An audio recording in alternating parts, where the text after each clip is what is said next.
Everybody, I hope you're doing well, and welcome back to Michael's Matters. I, of course, am Michael, and this week we have seen a massive shift in the price of crypto. So no matter which it is, whether it's Bitcoin, Ethereum, Dogecoin, whichever version of crypto coin it is, it has all taken a massive hit. I guess perhaps the polite way of saying it is that it's in a correction.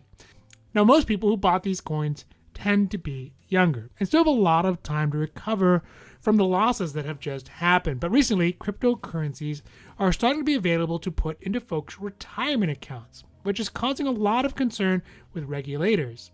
Now, especially now with crypto tumbling and the possibility of some people's retirement accounts potentially getting irreparably damaged, some members of Congress are directing the Government Accountability Office, that's the GAO, to start looking into whether or not crypto should even be allowed into these types of accounts that are essentially the nest eggs of millions of seniors and retirees across the country. So today we are talking about the government stepping in to try to figure out if cryptocurrencies should be allowed in people's retirement accounts, and if cryptocurrencies are allowed to stay in people's retirement savings accounts, things like 401ks, is it even a good idea? Now, this is Michael's Matters, and before we get to it, if you like these videos, if you find them interesting, if you find them helpful, if you at least find them useful, please don't forget to like and subscribe. That way you can get updates when my newest and most informative videos become available. Now, one of the quirks of living in this increasingly digitalized world, especially after these last couple of years, is that workers have been investing their money into currencies that are digital. So they're not based in the dollar, they're not based in the yen, they're not even based in gold, but rather they're cryptocurrencies, which are based on, well, I don't think anyone really knows what they're based on. And they're doing this in their personal life through exchanges like Robinhood and Coinbase and a lot of other ones. And especially over these last couple of years, these currencies, these crypto digital currencies, have begun to soar in value and make a lot of people feel rich. And furthermore, as a natural extension of this type of investing in their personal life, some employees have also started to demand the ability from their employers to invest in cryptocurrencies through their retirement accounts. So things like a 401k plan. The hope for this is that these cryptocurrencies would increase in value perpetually, and employees would make buku bucks and be able to retire early and lavishly. Normally, for the last few decades, 401k plans have been plans primarily meant to be semi-stable and relatively low risk. So they include options for investments that were slow-moving, that are gradual, and ultimately lacking the big gains as well as the big losses that are inherent in the cryptocurrencies, especially that we've seen lately. I mean, it's meant to be a fund that you save for decades. It's not something that you put money in, then you sell and you buy and you sell within a few months or even a few weeks or even a few days in the case of cryptocurrencies for huge profits. Rather, it's supposed to be a long-term plan. In fact, at this point recently, despite the shaky ground that cryptocurrencies have been on as of late, Fidelity Investments, one of the biggest 401k plan administrators in the country, has opted to allow people to include cryptocurrencies, specifically Bitcoin, in their retirement plans. Now, although cryptos will be available through Fidelity, they will still be subject to the companies allowing their employees to invest in them. In the Fidelity plan, employees will be limited to how much crypto they can invest in their 401k plan, at least at first, to 20%. Furthermore, those companies who the employees do work for, they will also be able to set further contribution limits on those plans to fit the company's tolerance for risk. This is an important caveat because ultimately the responsibility for the employees' retirement benefits are going to fall more on the shoulders of employers than for the plan providers like Fidelity in the case of a massive crypto winter downturn. So right now, let's consider this. At the moment, the price of Bitcoin is around $19,000 or $20,000. Back in last November, Bitcoin specifically had hit the highest point it had ever reached at $65,000. So having an asset that can have such huge swings in its value is really sort of kind of contradictory to what a 401k plan is supposed to be used for, what it is actually used for. Sure, it makes sense that when they are up and everyone feels like they are making money, then it's great. But when they are down, that is where the problems begin to arise. The reason is because when the market turns, this is when companies who have decided to administer and offer these crypto coins in their plans, they are opening themselves up to huge lawsuits from their employees, who can claim that the company was not fulfilling its duty as a fiduciary to ensure that they, the employees, cannot make remarkably stupid investments in their plans. It's this reason why your company will not let you take your 401k money and invest it in something like Beanie Babies or alpacas or emus or commemorative silver coins that you saw on TV. It's just, they have a responsibility to not let you do that. Moreover, having a retirement plan that essentially one day says that you can retire at 45 because you have millions of dollars, and then the next day say you'll be working until you're 105 because the bottom has dropped out, well, it's not really great for them either, and it sort of defeats the point.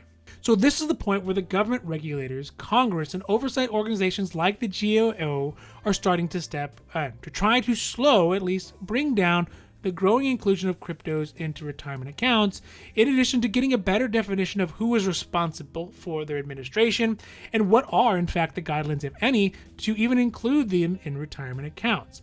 Because the inclusion of these cryptocurrencies in retirement plans are obviously a huge risk, as we can see. With the biggest drop in years in crypto happening, right now, that definitely could be a serious factor. But if it were to happen with a larger portion of American workers, including crypto in their retirements, especially those near the retirement age, it ultimately could be a massive hit to the economy and Americans as a whole. Because basically, if we take the Fidelity model, 20% of your retirement savings would disappear all at once, poof, gone, right? And that is bad. At least that's the government's rationale. Ali Kawar, the acting assistant secretary of the Employment Benefits Security Administration, which I guarantee you did not know exist, I sure didn't, said regarding Fidelity specifically, we have, quote, we have grave concerns with what Fidelity has done, end quote. Furthermore, the Department of Labor released a statement earlier this year in March in the Department's Employee Benefits Security Administration Compliance Assistant Release number 2022-01, is a mouthful, quote, cautions planned fiduciaries to exercise extreme care before they consider adding a crypto option to their 401k plan's investment menu for plan participants, end quote.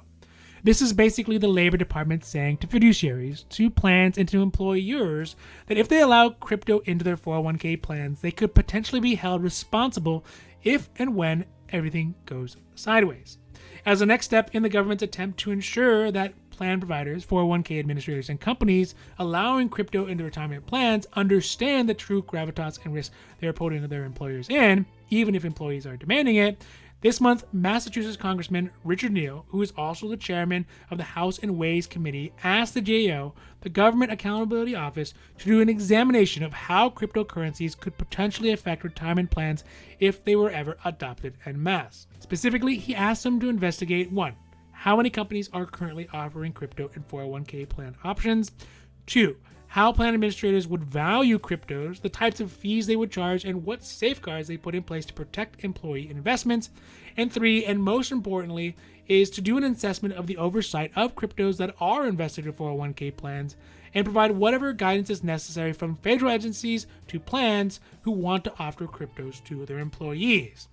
So this type of examination is following the comments of Janet Yellen, who is currently the Secretary of Treasury, who had also referred to cryptocurrencies as assets that are very risky to be included in retirement plans of average savers, and that it would be reasonable for Congress to address these dangers. So really, the key word in this is average savers. Those are folks who are not deep into the analysis of the market, who could be argued do not fully understand the risks that belie cryptocurrency, and just see the market when it goes up, but don't fully see the level of financial risk they themselves are putting themselves into through this type of investments. Yes, of course, there is an argument that could be made that we all are Americans, thankfully, and people should be able to do whatever they want to do with their money, even if it's stupid, just like buying Dogecoins. Guilty. Or cutting their hair with a Flowbee or investing in alpacas.